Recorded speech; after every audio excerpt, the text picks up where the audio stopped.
the family, we were just all at home, the kids. My sister-in-law was in the house, my two children, and Hood was there. I think, as I recollect, I just got on a car and went to work. The 30th of September, I was at home with my children. The 30th. That evening, the 30th of September, I was invited to go with some other embassy people out to a shadow play being staged in a village outside of Jakarta.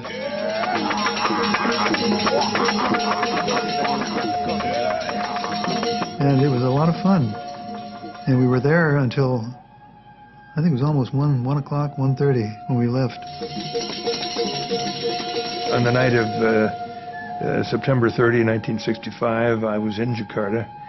In fact, along with a number of other diplomats, I attended a wayang kulit performance, actually not too far from the home of General Yane, one of the generals who was murdered later that night.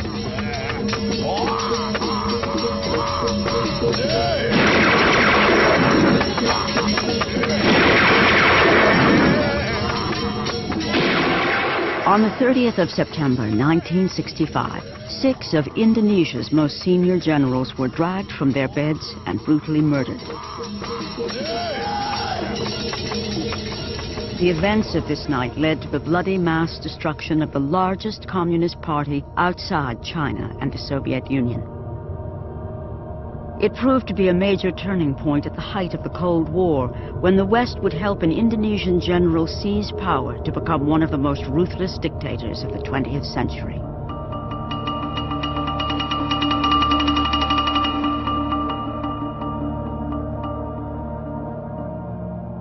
The United States, Britain, and Australia had desperately wanted to see the overthrow of this man, Sukarno, the first president of Indonesia. Sukarno's allegiances were too ambiguous for the black and white politics of the Cold War.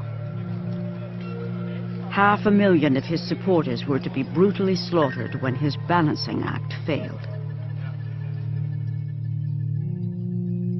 But buried deeper than the hidden bodies is the story of the West's involvement and of the deadly propaganda war that still obscures the truth to this day.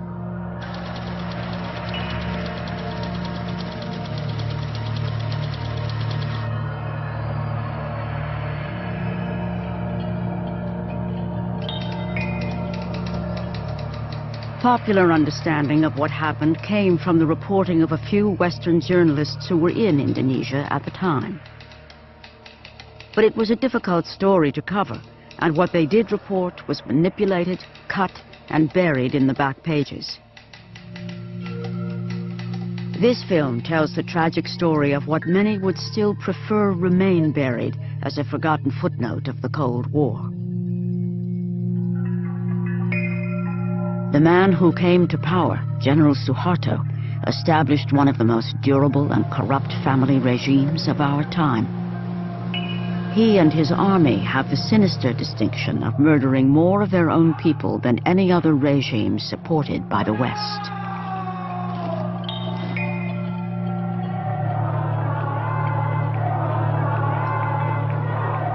More than 30 years later, after massive popular revolt, General Suharto finally falls. Berhenti dari jabatan saya sebagai Presiden Republik Indonesia terhitung sejak saya bacakan pernyataan ini.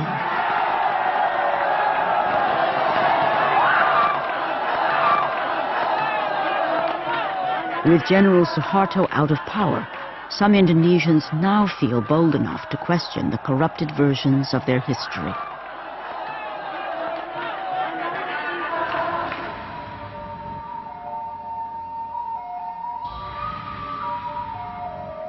One untold story is about to be revealed in the mountains of Java as the first mass graves are finally opened. Joyo Santoso is the only member of his family who now feels it is safe enough to talk about his brother who lies buried here. Kakak saya namanya adalah Ibnoe Santoro, MA, Master of Arts. Di sini adalah dibunuh kemudian ditembak, kemudian masukkan ke dalam lubang, ya, 2 lubang yang ditumpuk satu persatu.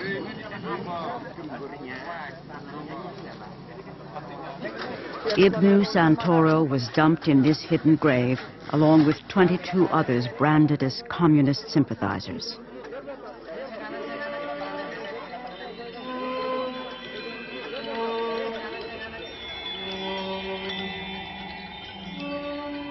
Another legacy of General Suharto was hundreds of thousands of political prisoners.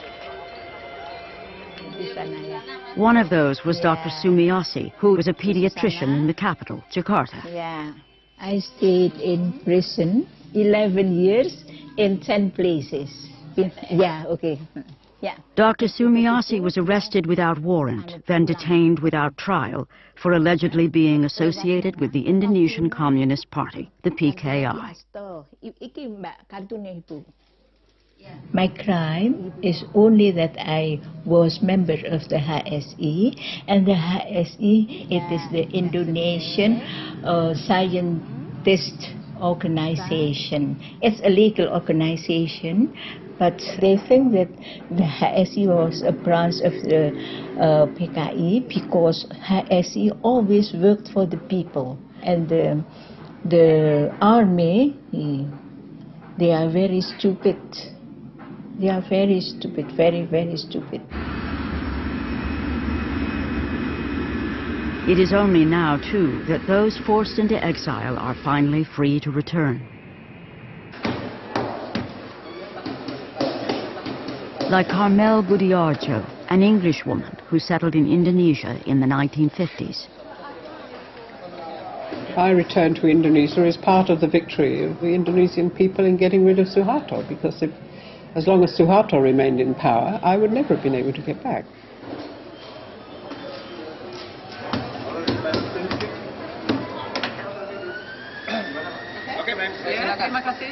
Carmel Budiarjo spent 4 years as a prisoner of Suharto. My name was still there on the blacklist, even though I have a visa. They were under the impression that they would have to go to the commander of the army to get clearance for me. And then suddenly, everything vanished. All the problems vanished, and they said, oh, you can go in, it's all right. Carmel is now a human rights campaigner.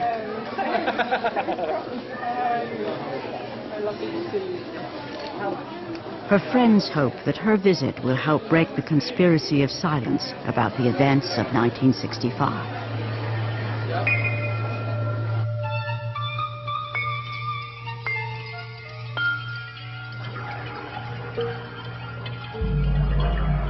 Who was this leader of Indonesia that the anti-communist West was keen to depose?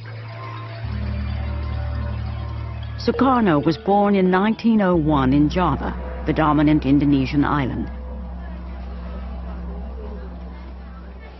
He grew up under the demeaning rule of Dutch colonialism.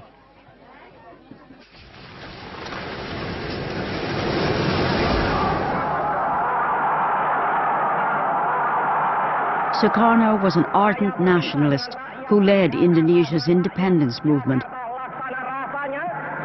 He became president of the new Republic of Indonesia in 1949. Belum ada yang menandingi Sukarno sampai sekarang. Dialah yang mengerti nasion Indonesia itu. Karena itu juga Sukarno lah yang tidak jemu-jemunya menganjurkan tentang nation and character building.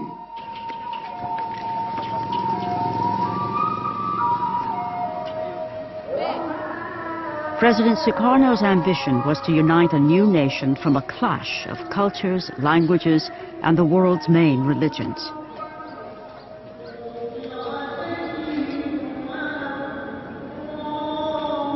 Indonesia is the 4th most populous nation on earth and the world's largest Muslim community.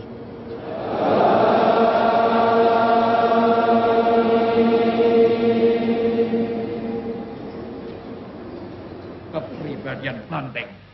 Maka karena itu, ayo maju terus, jebol terus, tanam terus.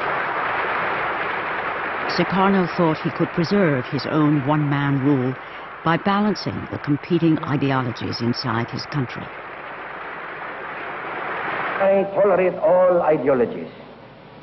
The nationalist ideologies, the religious ideologies, the communist ideologies. So far, they are not making trouble or damage to the Indonesian state. Sukarno's balancing act might have succeeded indefinitely if the Cold War hadn't been raging outside Indonesia, where the domino theory held sway. Here's Indochina. If Indochina falls, Thailand is put in an almost impossible position. The same is true of Malaya with its rubber and tin. The same is true of Indonesia. If this whole part of Southeast Asia goes under communist domination or communist influence, Japan must inevitably be oriented toward the communist regime. America says welcome in a big way to President Sukarno. Vice President Nixon and State Secretary Dulles are on hand at Washington's National Airport. As leader of the highly strategic Indonesian domino, Sukarno was courted by leaders on both sides of the Cold War. He attempted a policy of neutrality, believing this was the best way for his young nation to gain assistance from East and West. May God give us, America and Indonesia, the best friendship which has ever existed between two nations.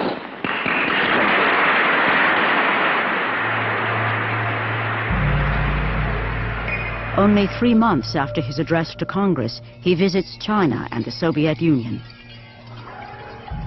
This was interpreted by Washington as going over to the communist enemy.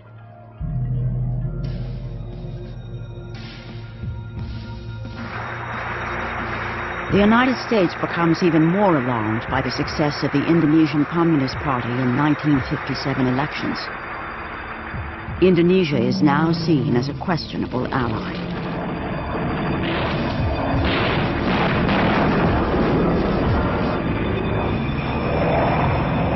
In the largest covert operation since World War II, President Eisenhower backs rebellions against Javanese rule in the outer islands. Let's face it, the United States made a horrible blunder in 1957-58 in supporting an independence movement within Indonesia. It was a disaster. We should never have been in it in the first place, and if we were, we shouldn't have been in it the way we were. American involvement was revealed when a U.S. pilot was shot down. The U.S. quickly withdrew support, and the rebellions collapsed. Western intervention had backfired. Having stood up to a superpower, President Sukarno's grip on his country tightens, and he becomes emboldened on the international stage. Sukarno uses the United Nations to protest about Western intervention in his region. I hate imperialism. I detest colonialism. And I fear the consequences of their last bitter struggle for life. We are determined that our nations and the world as a whole shall not be the plaything of one small corner of the world.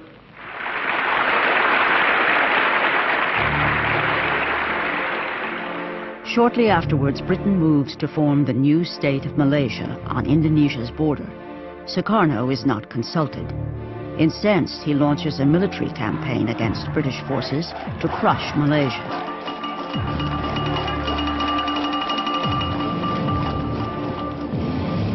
Britain's top propaganda specialist, Norman Reddaway, is sent to Singapore to take charge of Britain's propaganda war.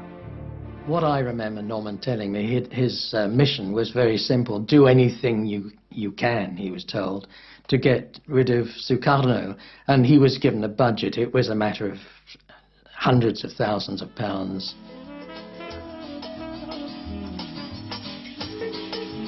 Sukarno had a well-deserved reputation as a womanizer. The CIA had tried to undermine him in the eyes of his people by producing a pornographic film with a body double wearing a Sukarno mask.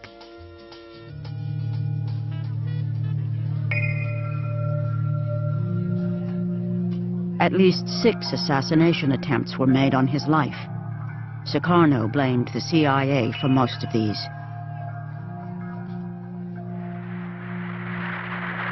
Sixth National Congress of the Indonesian Communist Party opened. By the 1960s, under the leadership of Chairman Aidit, the PKI had become the largest communist party outside China and the Soviet Union, with over 3 million members.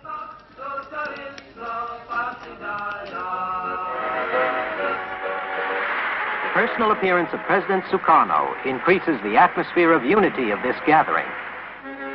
Sukarno himself is a nationalist, not a communist, but he depends on the Communist Party because it can mobilize mass support for his political objectives.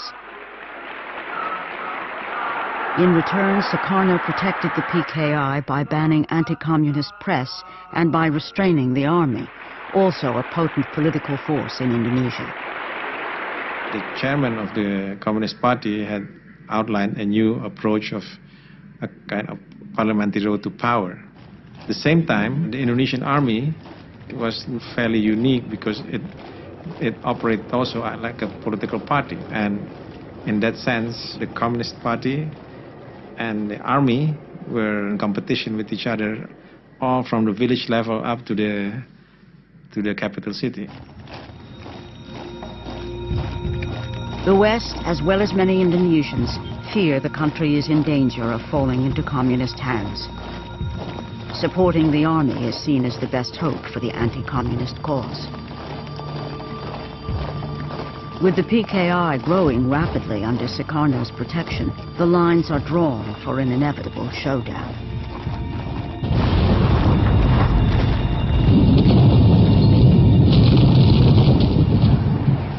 To the north, by 1965, the United States is escalating the war in Vietnam.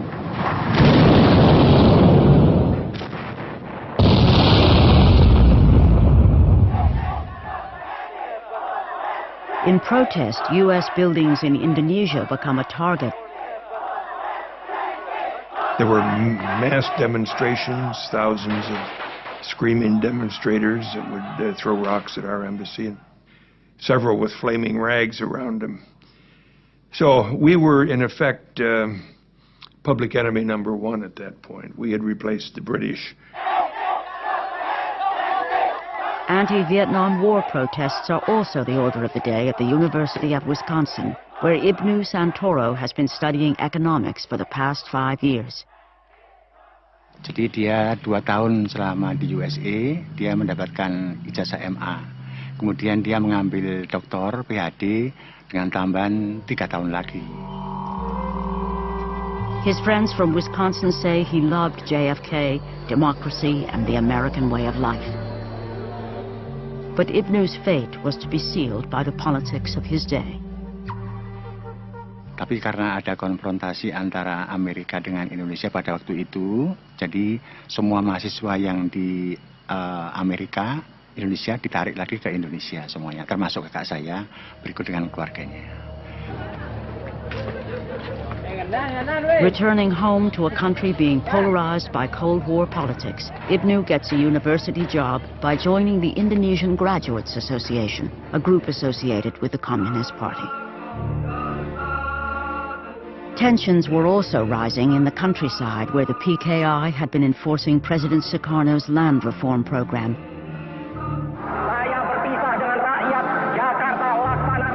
When the UN backs the formation of Malaysia, Sukarno withdraws Indonesia in protest and declares he'll join an axis with Peking and Hanoi.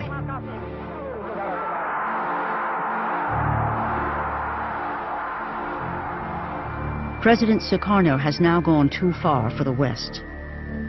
For nearly 15 years, he'd balanced both sides of the Cold War. By 1965, Sukarno appeared to be siding decisively with the communists. The West, with Machiavellian logic, hoped the Indonesian army would step in. If the PKI mounted an unsuccessful coup, it would provide the perfect excuse.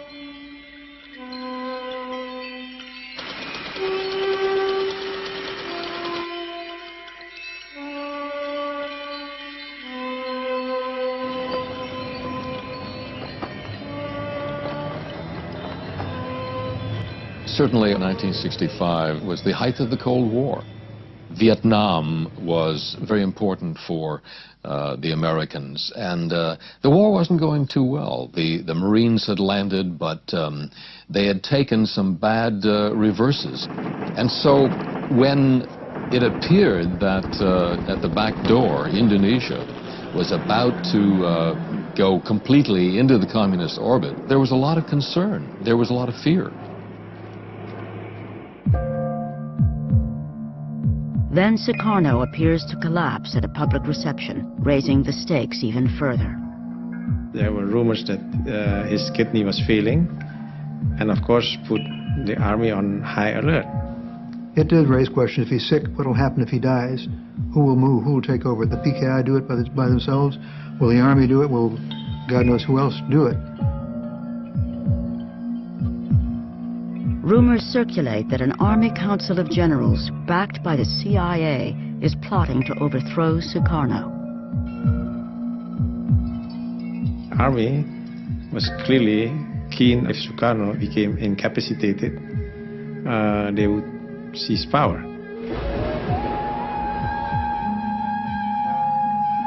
Ani raga patut waspada. Apa angon waspada dharma ne jalan gisi. Angon munahang sahananing momo darawake bete warado cicing borosan dugas pidan sing kita ane tatak tutuk rakyat tadi sengsara lantas tuh.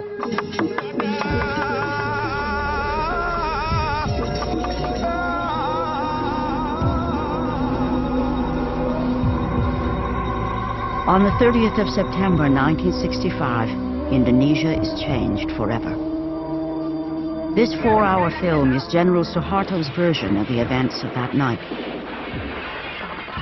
It was shown every year on all television stations while he was in power. It portrays junior army officers supposedly under control of the communist PKI, kidnapping and killing the head of the army and 5 senior generals.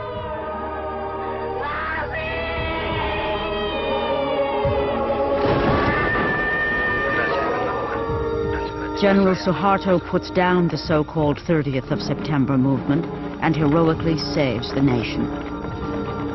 It's all over in less than 24 hours. My God, they said, well, they've done it. And then the air attaché came running in and said, there were the servants in his house said they were shooting out in back of his house. Some general got hit, they said. Turns out to be Panjaitan, who lived right behind him there. So, well, this was beginnings of a very upsetting environment. But we didn't know what the heck was going on. The morning of October 1st, when Time magazine called me and said, "Don, there's been a tremendous coup. We don't know what's going on, but we know that 6 of the top Indonesian generals have been killed in this slaughter overnight. And we don't know whether Sukarno is behind it, what's going on, but you're the only person, the only journalist in Hong Kong that has a visa." 3 days after the murders, the bodies of the dead generals are discovered in a well. President Sukarno has appointed General Suharto to restore security. Suharto personally witnesses the exhumation. Suharto also closes down the civilian press. The army-controlled newspapers run false but graphic stories telling how communist women had tortured and mutilated the generals, gouging out their eyes, cutting off their sexual organs, and dancing over their bodies.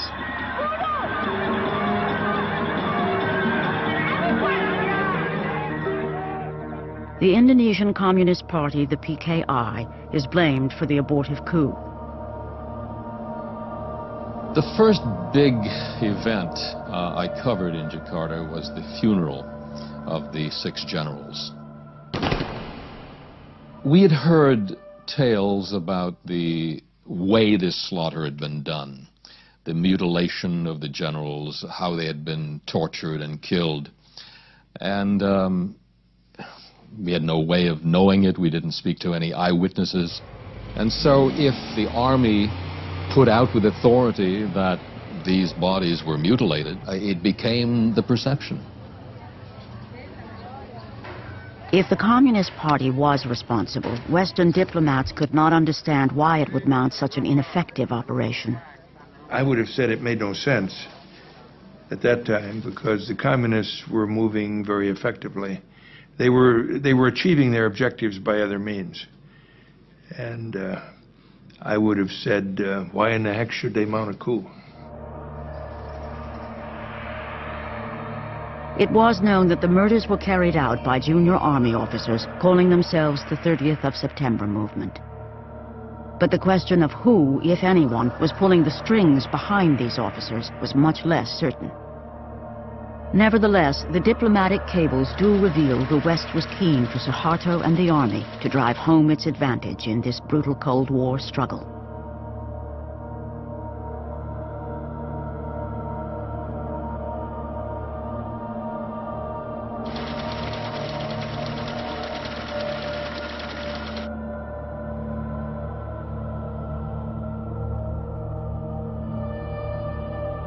In the 3 or 4 weeks following the putsch, Norman Redaway put together a radio program which was then sent back into Jakarta and broadcast to Indonesian people, in the Indonesian language of course, purporting to be an Indonesian-sourced program.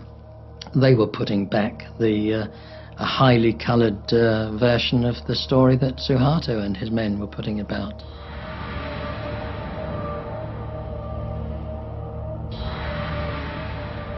The British-made propaganda program called The Voices from the Well was broadcast from a radio station set up next door to Suharto's house.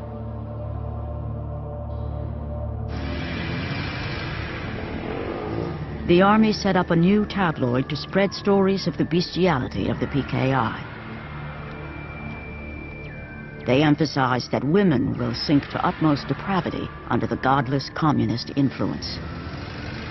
It didn't have to take great skills for the army to whip up sentiments against the communists. At the same time, I think the whole party was still left in the lurch because they still were in the mode of the parliamentary road to power. So they were essentially defenseless and armed without arms. Exactly the situation Aidit was worried about. Chairman Aidit, the communist leader, went on the run in Central Java, telling people to defy the accusations against him by carrying on as usual. It was advice that would prove fatal for many. PKI members in President Sukarno's cabinet were arrested, and other senior leaders secretly executed. Sukarno was rapidly losing his grip on power. He appealed for calm, but was powerless to protect the Communist Party he had courted for so many years. After the 30th, when we heard about the rebels, we had very many books from Leninism, Marxism, and so on. My husband said that we must burn it.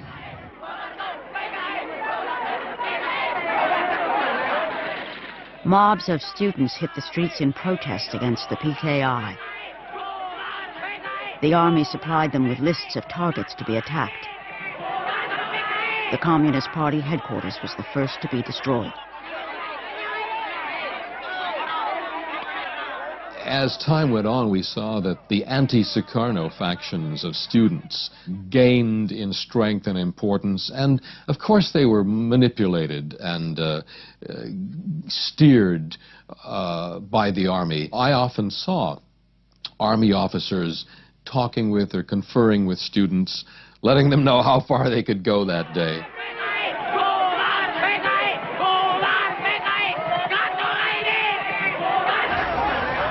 From far, I saw a fire and saw so many people crying, exciting, and so on. And I said to my driver, "Oh, stop, say, you must, we should drive on. Dr. Sumiasi was coming home from work when she saw her house in flames. Did you ever go back to your house, or was that the last? Oh, no, not anymore to my house. It's already destroyed by the 2 or 3 trucks hired by group of Suharto. Dr. Sumiasi and her husband left their 3 children with relatives and fled.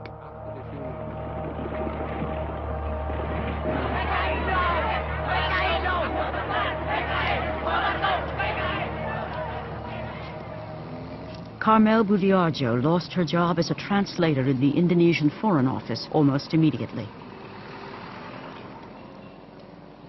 As suspected communists, Carmel and her husband were arrested by the military.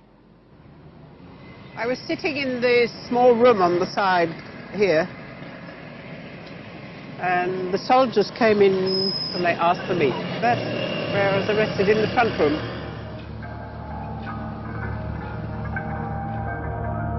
When we were sitting in this jeep taking us out of town, the fellow who was in charge, he said, you have to blindfold. And that completely destroyed me, because I just couldn't understand why they were doing this. So I became hysterical then. And of course you always have the worst idea of what was going to happen. You know, going to be taken off and shot or something like that. She was to spend 4 years as a political prisoner.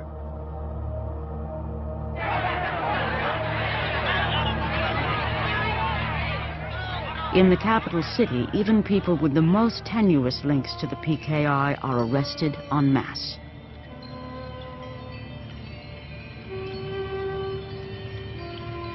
With the names of party members being given under torture, the net gets wider and wider. Dr. Sumiasi and her husband are caught on the run.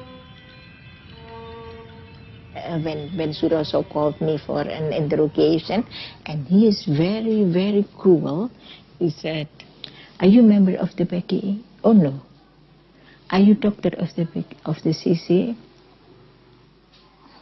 I am not a member. How can I be a doctor of that? As the wife of a party member, she was threatened with electric shock torture when she would not cooperate. Oh, my heart beat it so hard, maybe that somebody can hear how hard it was. Then I blew him on his stomach. Hey, Pak Sarah, don't do it, Pak. Don't do it. Please don't do it. Well, why? I am electrophile. What's that? Electrophile. Electrophile, I can die when you give me. Oh, it's very, very low. Although it's low, how low it is, I can die. And when I am dead, my spirit will strangle you. With his balancing policy in ruins and under pressure from the military, President Sukarno appoints General Suharto as the new head of the army.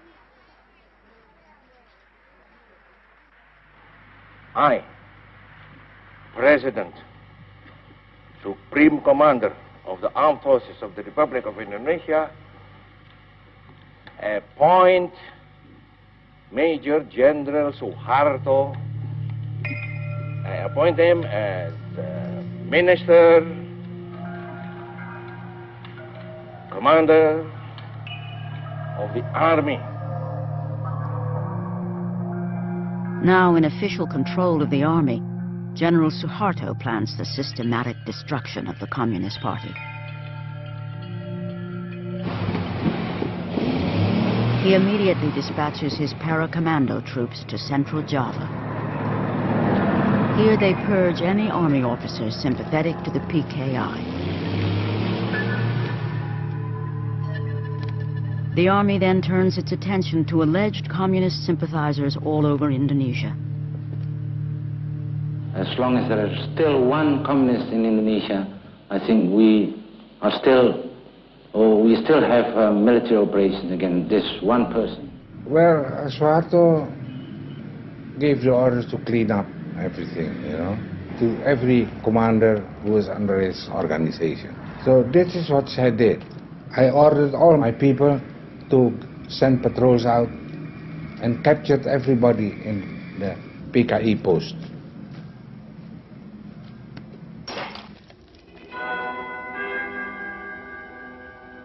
Captured PKI leaders at first stuck to their principles of keep your mouth shut, or you don't know anything, can't do anything, and don't understand anything. But the operations has found an efficient answer to these slogans by launching the drive of surrender, support the government, or die.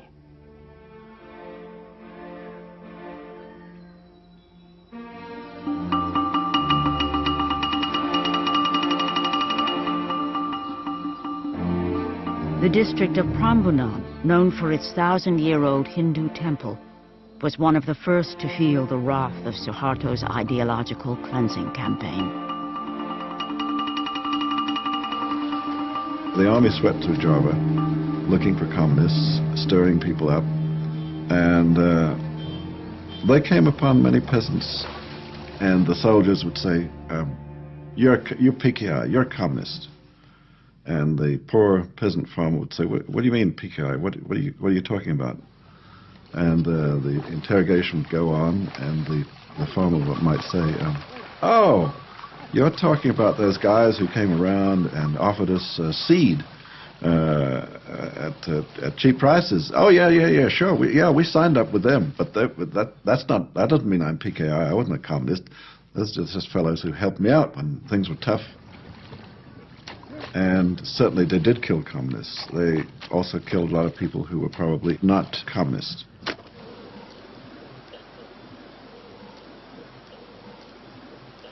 Kalau dipuruki kan bur yang mati kebedil wonten lepen iki. Sore gawe luangang anu nggih mubur bengi. Nek sing sederek niku nggih akeh ning kula mboten ngerti. Wong dilirang kok lega wengi. Nek sing Klaten wong edan, nek sing Prambanan wong kulon.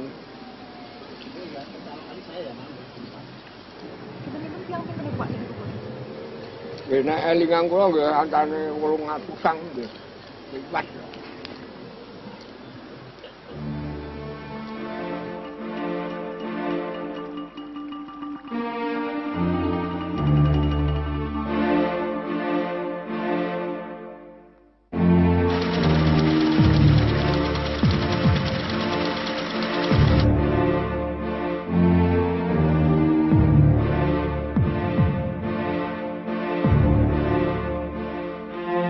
The army was in complete control. You couldn't get 10 feet out of Jakarta without proper papers and permission from the army. After hearing reports of great slaughter going on, I was finally allowed to drive down there. At that time, there were 2 or 3 military trucks filled with civilians, families, men, women, children. And we were told these were communist suspects. This wasn't something I was supposed to see, but I can recall that day there were something like 2,000 people just in that one day being rounded up and taken to a central holding place.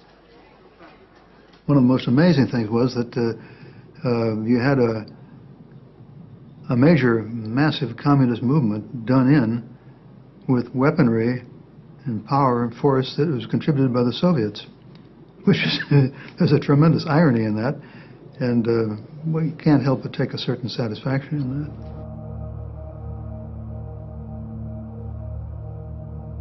In Yogyakarta, Ibnoe Santoro's name is given to the army.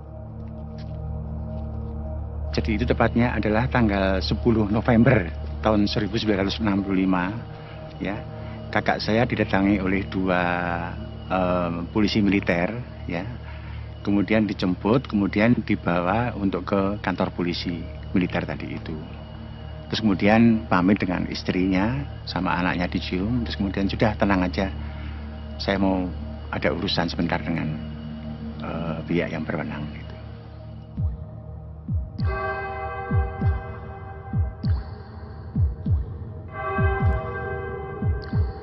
Ibnoe Santoro is taken to this interrogation center, only a few hundred meters from his house. Here he is detained and tortured. Kalau ditahan di situ, kemudian tiap hari dia datang mengantar makanan, minuman, pakaian, juga rokok. Setelah itu, kemudian setelah selang beberapa bulan, ya, itu kita mau ke sana, sudah dikatakan bahwa Ibnoe Santoro sudah tidak ada di situ lagi.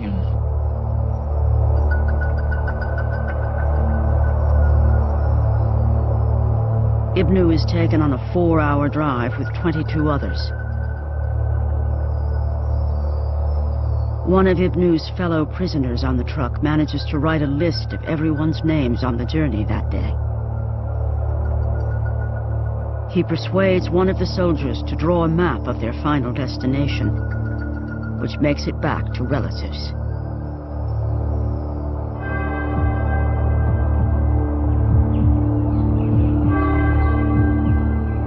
Ibnoe is taken to a forest near the village of Kaliwiro, where a hole has been prepared.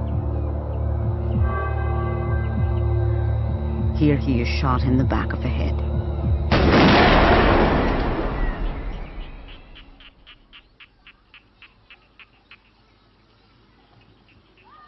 Seven weeks after the murder of the generals, Communist Party chairman Aidit is finally captured in central Java. He's forced to sign a confession and is then executed on General Suharto's personal orders. The once invincible President Sukarno is now powerless to prevent the wholesale slaughter unfolding in his country. General Suharto and the army now plan his downfall and the complete takeover of government. The military arms civilian death squads and supervises further mass killings. This man was part of a Muslim militia gang in East Java in 1965. Sometimes, all the students were collected in a certain place and then instructed by a certain leader from the army, and they distribute to us a number of people, and ask us to kill them. So we know exactly that this is organized. The U.S. provided secret financial assistance.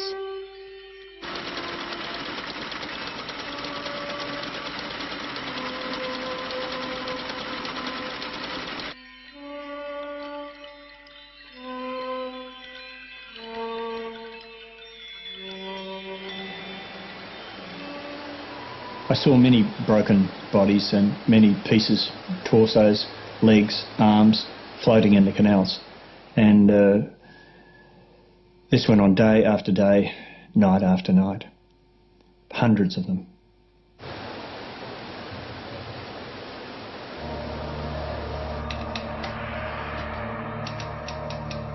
Although there were several journalists inside Indonesia filing reports, the true story of a one-sided slaughter did not immediately reach the Western public.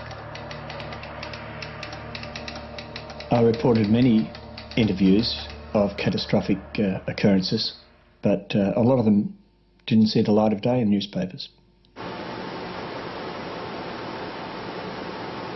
I wrote a daily file for Time magazine, and I also sent reports to the BBC and to NBC News. Most of my material was going through other journalists who were staff people in Singapore, and they would edit my stories, discard my stories because they didn't believe them. It's incredible that they could second guess and kill my stories that I was gathering on the spot. In the mid-1960s, at the height of the Cold War in Southeast Asia, stories that might engender sympathy for communists were not welcome. In this context, most newspapers and broadcasters reported the Army's death squads as engaged in a civil war. There really was no sense that there was a centrally organized slaughter of alleged communists. It was being presented from all directions as a sort of running battle going on between, you know, organized communism and an organized army. It was a cleaning up operation. It was not a slaughter. The word slaughter didn't pass anyone's lips at that time. The scale of it was not understood.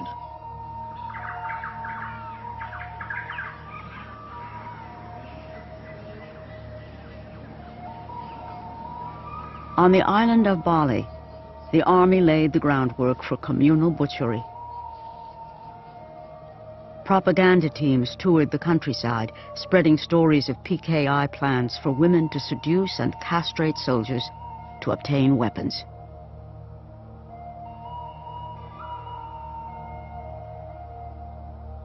There was a deadly choice.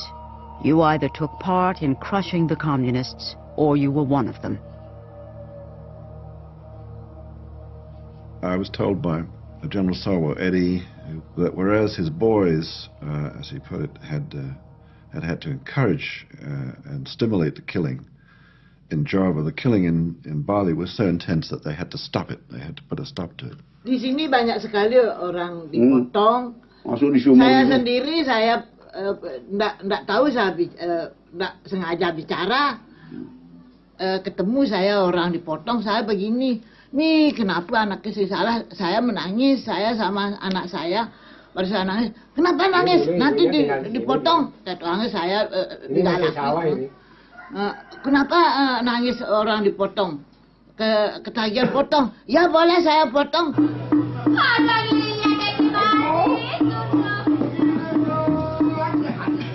Today, the tourist brochures sell Bali as an exotic paradise.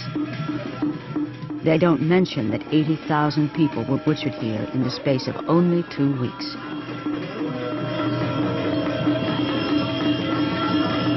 From the West point of view, the bloodbath had begun as an opportunity to see an end to Sukarno and the communists.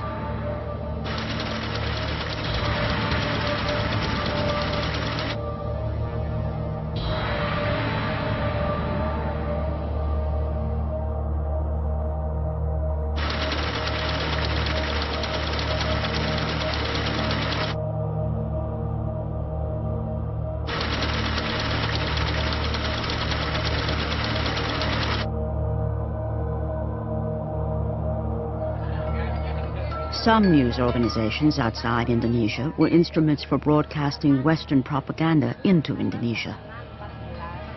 Of course, Radio Australia worked closely with the Foreign Affairs Department in Canberra and got advice or guidance, let's put it that way, got guidance from the department as to what it should say in its broadcasts.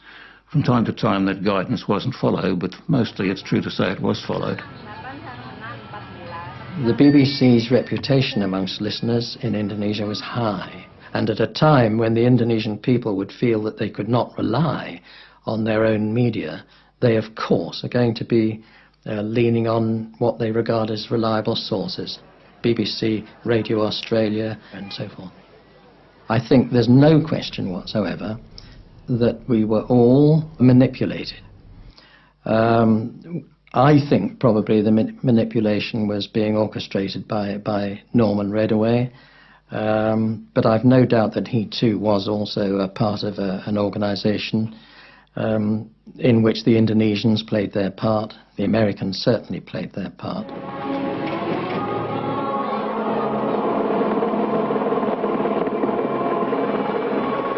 Six months after the murder of the generals, hundreds of thousands of communists and their alleged supporters lay dead.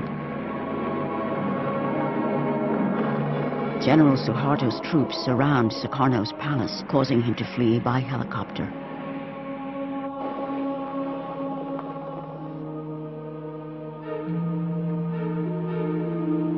Later that day, President Sukarno is forced to sign a letter which hands the power of the presidency to General Suharto. Suharto immediately uses the letter to arrest 13 members of President Sukarno's cabinet and to legitimize the slaughter of suspected communists.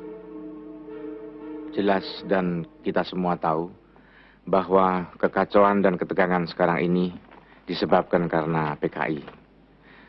Saya menggunakan surat perintah ini untuk membubarkan Partai Komunis Indonesia. Dikiranya SP 11 Maret itu satu transfer of sovereignty, of authority. Padahal tidak. Despite President Sukarno's objections, General Suharto had effectively wrested control of the Indonesian state.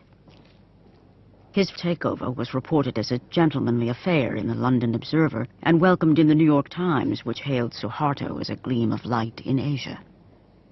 I welcomed the Suharto regime, and most of the journalists did. It was the first time order had been seen in Indonesia for about 10 years. The Economist in early to mid-1966 started peddling the US line that Indonesia was safer under a disciplined rule. That certainly was true. It was safer. But to deny the level of destruction and the human tragedy that had taken place seemed to me quite idiotic. The majority, I think, of the press was looking the other way. You know, there was no condemnation of it, I think. It was kind of tolerated and accepted.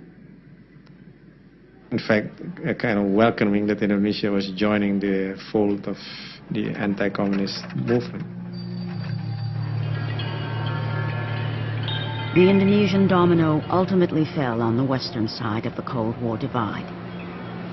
Compared with getting bogged down in Vietnam, it was seen as a clear victory for anti-communism and for President Lyndon Johnson. Visiting Vietnam later in 1966, LBJ was to invoke Indonesia as a rallying point. He told US troops that their exploits were the reason why people in Indonesia were enjoying freedom that they didn't previously have.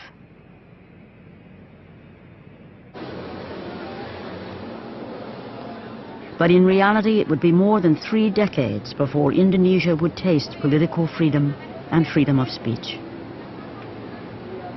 Now, after General Suharto has fallen, Indonesians can finally question his official version of their history. Like Professor Arief Budianto, the forensic pathologist who in 1965 was called to examine the bodies of the dead generals.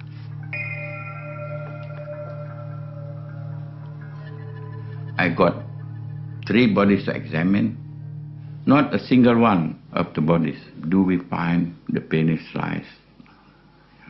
Or we had signs of torturing, we don't find. Nobody is glad to sign our reports because the newspapers, they wrote already about the torturing. They said the penis too, they cut it off and then they throw it. They play with that, the Garwanis women. Professor Budianto's autopsy report was suppressed under the orders of General Suharto. Many Western journalists accepted the lurid story without question. Terror and bestiality was a calculated part of the PKI plan. They even had special mutilation squads made up of girls. Sex orgies went on before the torture ceremonies got underway. Eventually, the mutilated bodies were dumped down a well.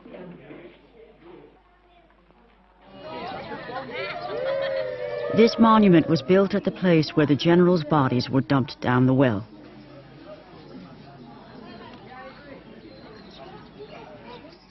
This is what pains me most, to see the women here, because I spent several years together with women who had been tortured to confess that they had perpetrated sexual crimes against the bodies of these generals. And of course we know that that was not true. Their confessions were published in the newspapers. And this was perhaps the most important propaganda weapon that Suharto used to send people out and kill members of our suspects, communist suspects, family, everything.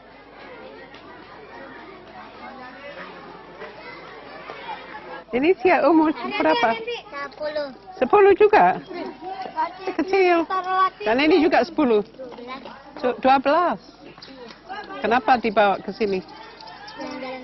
Mau lihat pahlawan. Mau nyatet sejarah. Oh, tapi gurunya bilang ini betul apa yang dilihat sini? Betul. Ya, tapi sebetulnya banyak bohong di sini. Banyak hal yang diuraikan di sini di diorama itu tidak benar. Karena saya dulu juga kenal dengan wanita-wanita yang dikatakan begini, tapi mereka tidak berbuat begini. Jadi ini banyak sekali bohong di sini. Gimana maksudnya bohong? Soeharto itu berkuasa, jadi dia membuat ceritanya sendiri apa yang terjadi di sini supaya orang benci sama PKI. Dulu kan suka itu putar 31 September. Ya. Yeah, itu filmnya itu benar apa enggak itu? Tidak benar. Ya, yeah, banyak bohong. They say here these killings shouldn't be repeated. What happened after this was not 6 people being killed, but more than 600,000 people killed. And these are the people I'm thinking of now, because I think they deserve a monument for the way in which they were killed.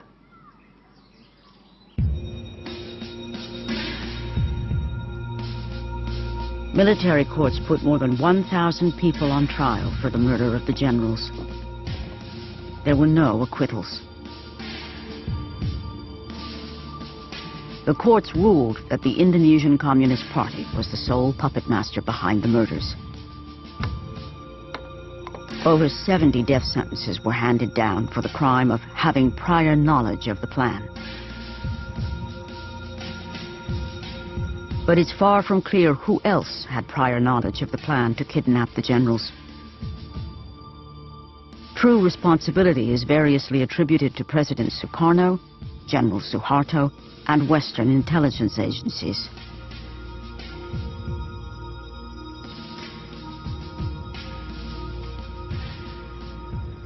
The only leader of the 30th of September movement left alive is Colonel Latif, who survived 33 years in prison. He claims he informed General Suharto of their plans, and Suharto has admitted meeting with him. Saya malam itu sudah ketemu sama Suharto, memberitahu kalau paginya akan dihadapkan para jenderal sama Soekarno, karena semua sepakat Harto dianggap loyal sama Soekarno. Those who see the hand of Suharto say it was his agents who infiltrated the 30th of September movement to make sure the generals were killed that fateful night.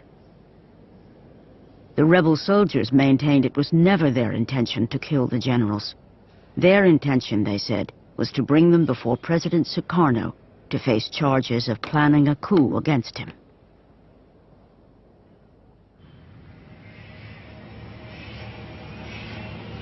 President Sukarno was put under house arrest for his supposed involvement. He died a broken man in 1970. But what of the role of Western intelligence agencies? Omar Dani, head of the Air Force, received a death sentence for his foreknowledge.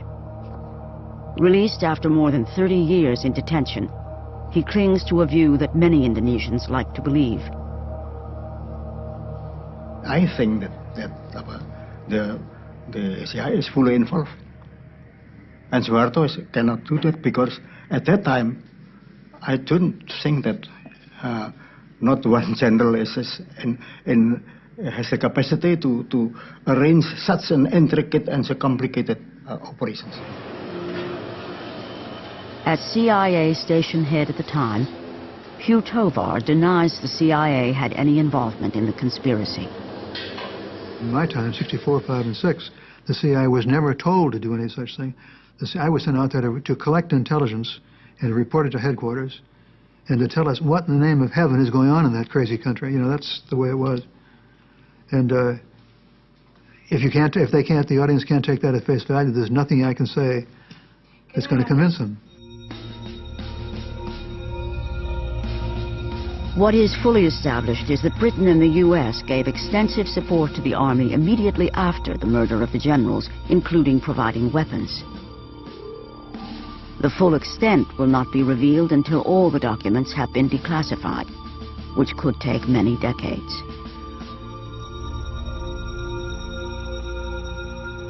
For years, American diplomats strenuously denied providing lists to the Indonesian army, until recent declassifications revealed the truth.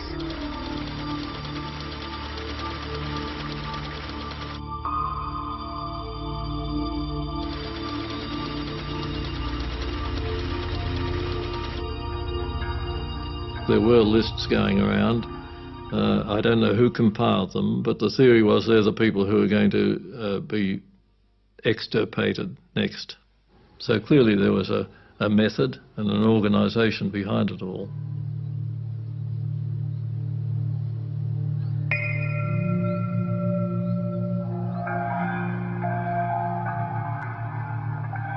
It may never be established how many people died in the massacres. Today, some academics estimate up to 1 million Indonesians may have been murdered. Sampai sekarang tidak jelas berapa jumlahnya. Tapi terakhir Domo yang Domo tahu, dia menyatakannya 2 juta. Terus yang memimpin pembantaian Sarwo Edi pernah menyampaikan pada seseorang 3 juta. Tapi jumlah yang jelas tidak ada yang tahu sampai sekarang. Melayu, ayo Melayu, Melayu,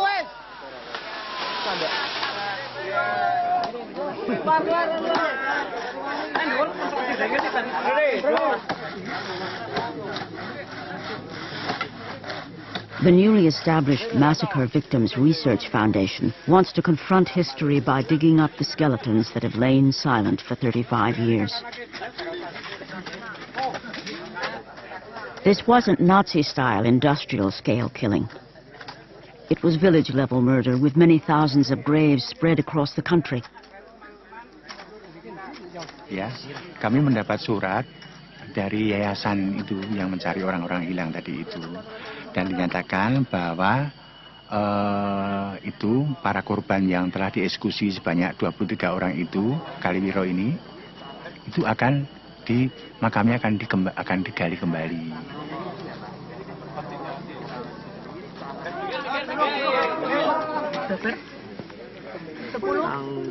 Bulannya 6, 19, 65. Tanggalnya ini This grave is unique because here the dead can be identified. The list of names and the map that was smuggled back to relatives provides the crucial information.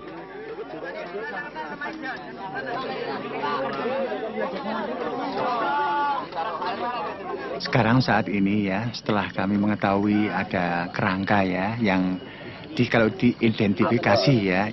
Mas Ibnoe itu siapa, Bu? Dr. Ibnoe Santoro.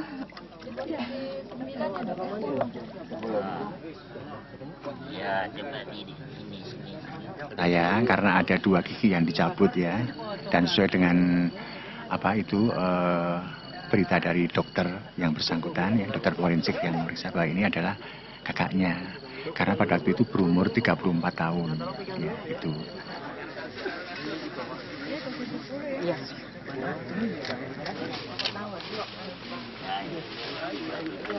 Ini lubang keluarnya kayak. Ini lubang keluarnya. Lubang masuk. Ini masuk yang satu ke sana. Ini.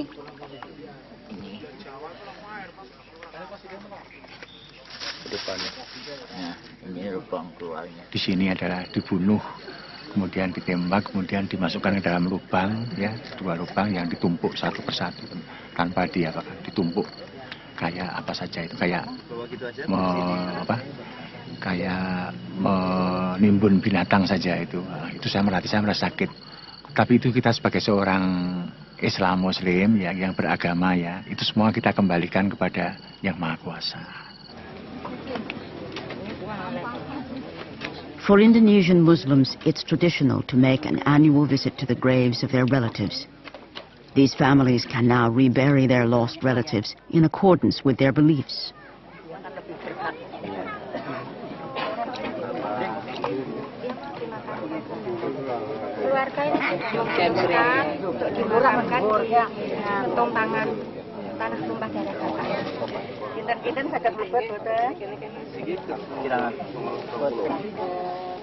But as they will soon find out, even this simple gesture will stir old resentments.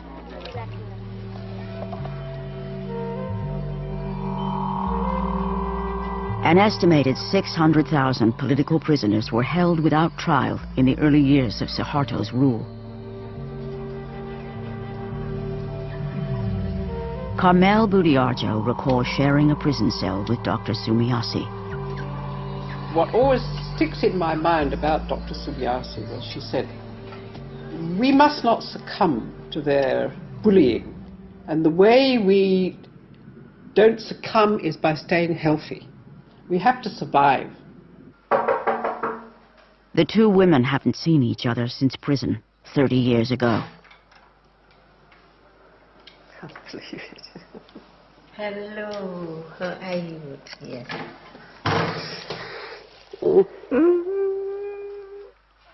Baru sekarang bisa kembali ke Indonesia. Yeah, kembali balik. Karena lama tidak boleh. Yeah. A Dutch cameraman came to Plantungan. Oh yeah. And you were in the film. Oh yeah, yeah. Examining the patient. With your ear. With my That's right, with your ear. The only doctor in Plantungan is herself a political prisoner. I am checking her heart with my bare ear.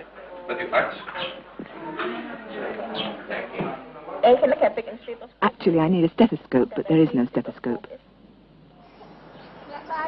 Kita membuat tempat yang sedih ini, neraka ini sebahagia mungkin. Hati tetap pedih. You don't jangan lupa. Yeah, don't forget. We have always a dark and a bitter heart in our heart. All is bitter. But di luarnya, ya kelihatannya itu kita ini ya biasa saja.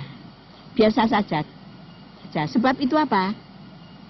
Ya, oleh karena kita tidak tahu kapan mau keluarnya, berapa lama, jadi membuat hidup di sini ini sebaik mungkin.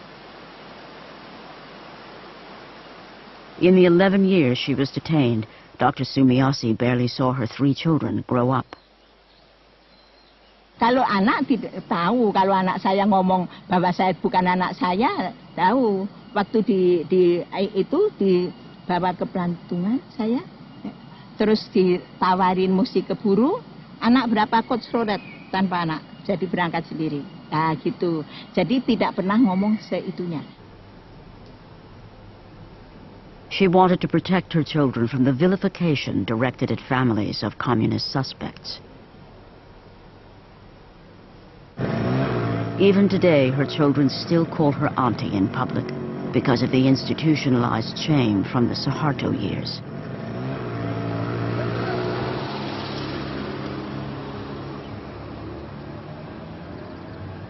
After her arrest, Karmel Budiarjo's teenage children fled to London, where they lobbied for their parents' release. After 4 years, she was let out of prison and told never to return to Indonesia. Her husband was detained for a further 8 years. Karmel established a lobby group to draw attention to the plight of political prisoners. Other critical human rights issues in Indonesia soon took over, like East Timor. I remember reading about what was happening in East Timor. I really wept because we knew what the army was capable of. We had tried, our particular efforts were obviously devoted to getting the British government to stop selling arms. For so many years we had pleaded with them, and they just wouldn't listen.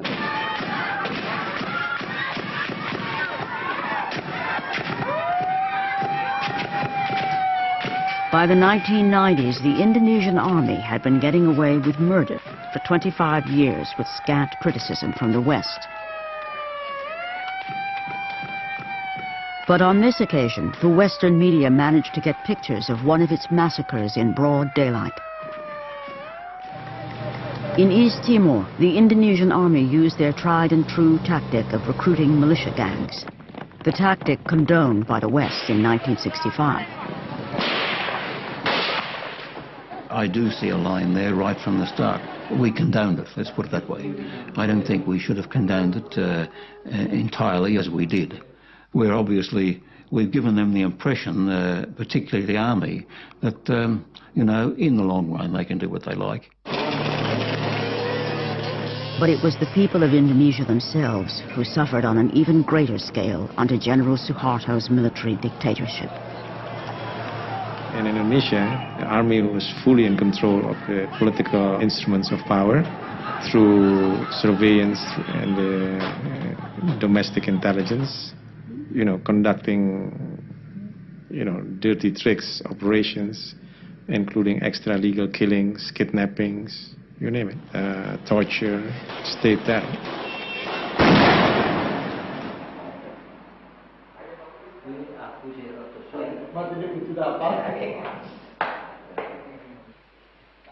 Today, General Suharto may be out of power, but reburying the bones exhumed from Kaliwiro is a highly sensitive issue. Along with the relatives of other victims, Joyo Santoso has come to transfer his brother's bones into a small coffin for reburial in the family cemetery. The foundation has obtained permission to rebury those bones unclaimed by relatives here in the village of Kalaran.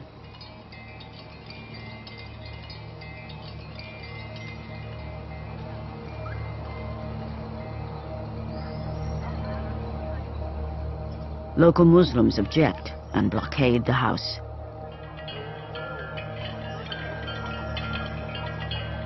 The generals then order the people to be against the communists by picturing the communists as the culprits of the attempted Kudeta on the night of September 30 and the consequent times.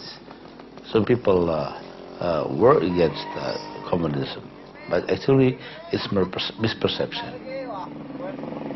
Karena begini, di sini itu kalau untuk makamkan, daerah sini bukan daerah PKI, ya begitu.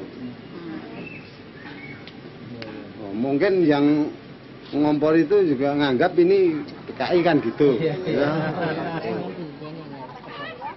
With the house blockaded, Joyo and the other relatives try to remove the coffins to safety. Kita berangkat keluar, ternyata di depan rumah Pak itu Irawan sudah ada poster-poster. Ya, kemudian juga ada jadi pintu keluar itu sudah diblokir sehingga keluar masuk daripada rumah Pak Irawan itu sudah diblokir.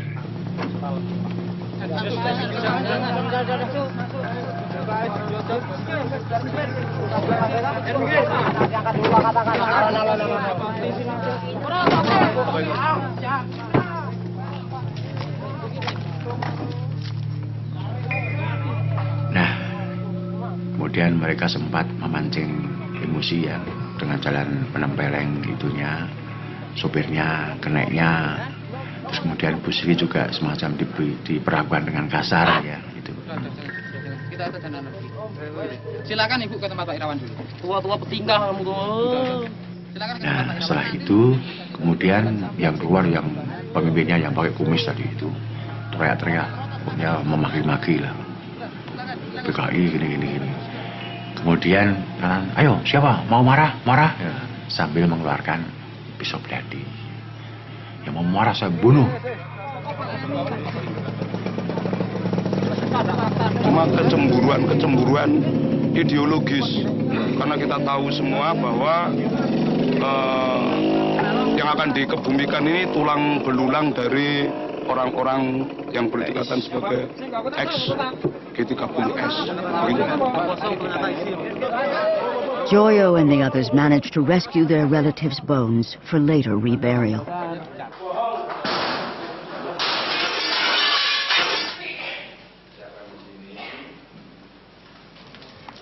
The mob attacks the house and burns the empty coffins while the police stand by. They later destroy the house completely.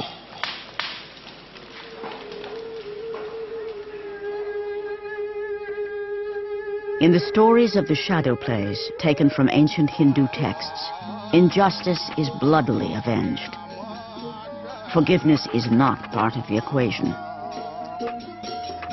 What chance, then, for justice or reconciliation in Indonesia? Menurut saya rekonsiliasi itu kan lelucon saja. Ini sudah tugas negara harus mendirikan hukum, mendirikan keadilan untuk rakyatnya sendiri. Apa persoalan rekonsiliasi? Apa persoalan maaf? Ini itu. Yang penting hukum didirikan, keadilan didirikan, hak-hak asasi manusia didirikan. Itu persoalan yang harus dilakukan oleh negara.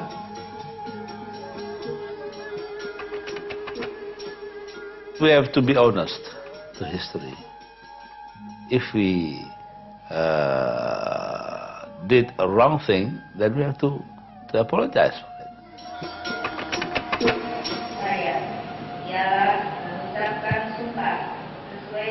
Having struggled against Suharto's authoritarian regime, President Sukarno's daughter now takes her oath as the new president of Indonesia.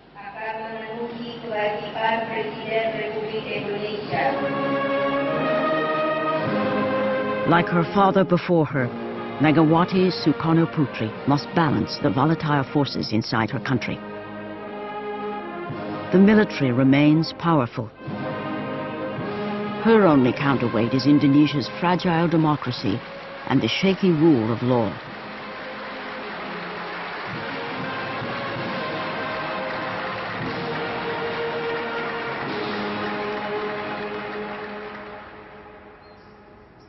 After 35 years, Ibnoe Santoro has been rescued from a mass grave and is being given the dignity of a proper burial.